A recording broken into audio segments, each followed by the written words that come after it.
Hi, I'm Jason, and welcome to the Gunner Station, the channel where I talk all things Arsenal, and today I'm going to talk about, well, the matches that I missed out on and haven't spoken about yet.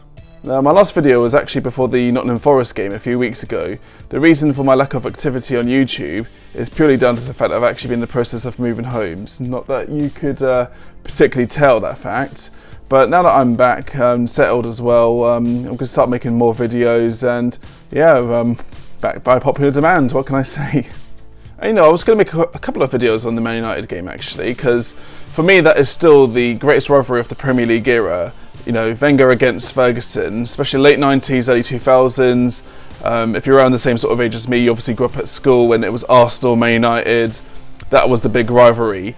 And I don't think there has been a good rivalry since that era. Since Chelsea got the money, they came in first, and then Man City have come in with their money now. It just hasn't been the same, really. As for the actual game that was played on the Monday night against Man United, the 1-1 draw, I do feel deep down we should have won that. It's just due to the fact that Man United have been so awful, not even just this season, but last few seasons, but we can never seem to beat them at Old Trafford, apart from that one FA Cup game. But, that doesn't count because it's not in the Premier League. My fear that they would raise their games did actually come true, but thankfully it came away with a 1-1 draw, which, yeah, I'm disappointed we didn't win, but, they beat Chelsea 4-0, albeit it wasn't a 4-0 result. Chelsea were the better team that day. And Leicester, Leicester under Brendan Rodgers, that everyone praises and raves on about with James Maddison and Jamie Vardy, they lost to Man United at Old Trafford. So perhaps I'll take the 1-1 draw, especially because our goal almost got disallowed for the worst offside decision ever. And if it wasn't for VAR under Ferguson, that would have, that goal would not have been given. So I am thankful for VAR for that. Then there was the Europa League game against Standard Liège at the Emirates on the Thursday afterwards.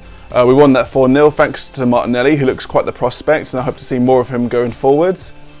People say that we've actually been performing better in the Europa League and the Carabao Cup, but I think that's due to the fact that, they've been playing players like Holding, Bellerin, Tierney, who, if it wasn't for them coming back from injury, they would be playing in the Premier League. So let's see what sort of team he plays for the Sheffield United game on Monday now that the international break is over. Will he put Bellerin and will he put Tierney back in the team? Hopefully even Holding, to be honest. Then to cap it off, we're back in the Premier League against Bournemouth, which we beat them 1-0 in a game that's not going to live long in the memory, shall we say. It was, a very grind out result. But as I said, sometimes games like that happen. And it's actually quite nice to see that, the old 1-0 to the Arsenal. People go on about George Graham days. That's, before I started really watching football. But yeah, it can't always be exciting football. Even title-winning teams win 1-0 and they're happy with it. It's the 3 points that matter at the end of the day. And before the Premier League restarted today, we were behind Man City by 1 point. Obviously, I don't think it's going to end that way. But yeah, our goal was to finish third and fourth, and it doesn't matter how we do it, as long as we do it. At least now we can put the international break behind us after the unpleasant week that we've had. And for the record, I of course condemn all them fans in Bulgaria for the monkey chanting and the Nazi salutes.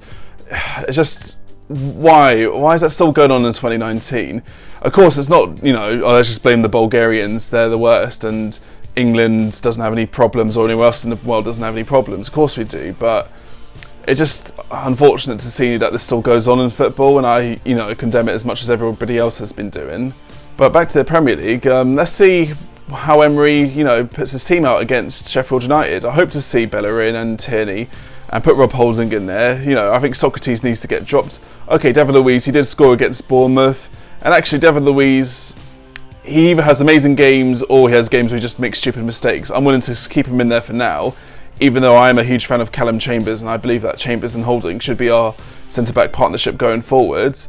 If Bellerin isn't ready, you can play Chambers on the right as a right-back again. He's been performing very well there, better than Maitland-Niles. So we'll see how that goes. And of course, you've got Lacazette coming back. Would I start Lacazette? I don't think I would, actually. I'd probably keep Lacazette as a bench option to bring on, because he's just, you bring him on and then he just gets injured again. Just give it a bit of time. Play Aubameyang through the middle. He was September's Player of the Month in the Premier League. Keep him there, keep Pepe there, hopefully playing to form, and yeah, either Saka or Martinelli. We'll see how it goes. And that's all for now. Thank you very much for watching this video. If you enjoyed it, be sure to like and subscribe. If you wish to follow me further, you can follow me on my Instagram, which is in the description below. As I said, my name has been Jason, and I'll see you soon. Take care.